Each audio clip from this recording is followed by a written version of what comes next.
वक्त किसी के लिए नहीं रुकता, लेकिन क्या हो अगर हम वक्त से आगे निकल जाएं? आज हम 2026 में खड़े हैं। हमारे चारों तरफ शोर है, ट्रैफिक है, स्ट्रगल है।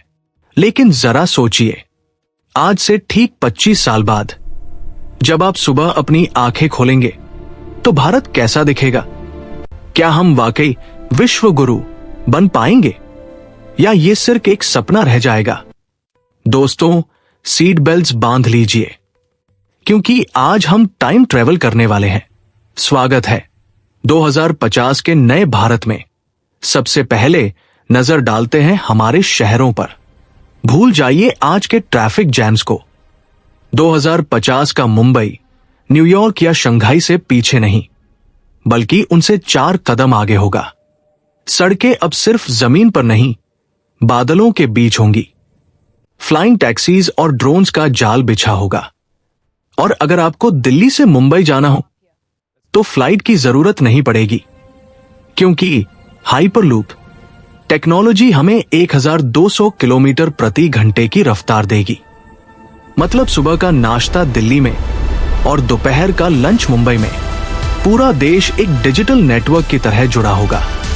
स्मार्ट सिटीज खुद अपने डिसीजन लेंगी, बिजली से लेकर पानी तक सब कुछ एआई कंट्रोल करेगा। लेकिन दोस्तों, भारत की असली आत्मा आज भी गांव में बसती है। पर 2050 का गांव आज जैसा नहीं होगा। यहां मिट्टी की खुशबू तो वही होगी, लेकिन खेती करने का तरीका बदल चुका होगा। किसान अब धूप में पसीना नहीं बहाएगा। खेती करेंगे हमारे एआई रोबोट और ऑटोनॉमस ड्रोन्स। हर बीज, हर बूंद पानी का हिसाब टेक्नोलॉजी रखेगी। एजुकेशन, गांव का बच्चा अब शहर जाने के लिए मजबूर नहीं होगा, क्योंकि वर्चुअल रियलिटी वीआर के जरिए दुनिया की सबसे बड़ी यूनिवर्सिटी उसके घर के आंगन में होगी। टेक्नोलॉजी हमारे कल्चर को मिटाएगी नहीं, बल्कि उसे और मजबूत करेगी। अब बात करते हैं उनकी, जिनकी वजह से हम चैन की नींद सोते हैं। इंडियन आर्मी 2050 में जंग का मैदान इंसान नहीं, मशीन संभालेंगी।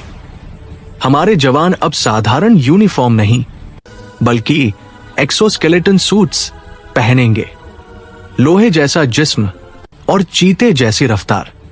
सियाचिन की -50 डिग्री ठंड हो या राजस्थान की जलती रेत, रोबोटिक डॉग्स और सर्विलांस ड्रोन्स 24 घंटे दुश्मन पर नजर रखेंगे। अगर किसी ने आंख उठा कर भी देखा तो हमारा लेजर डिफेंस ग्रिड उसे बॉर्डर पर ही राख कर देगा। भारत अब सिर्फ अपनी रक्षा नहीं करेगा, वो दुनिया की सबसे बड़ी मिलिट्री ताकत होगा।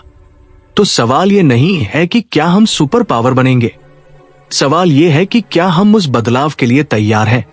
2050 तक भारत दुनिया की सबसे बड़ी इकोनॉमी बन चुका होगा। इसरो का तिरंगा सिर्फ धरती पर नहीं, मंगल ग्रह की कॉलोनीज पर भी शान से लहराएगा। ये भविष्य किसी और का नहीं, ये हमारा है। ये मेहनत हमारी होगी, ये जुनून हमारा होगा, और ये जीत भी हमारी होगी।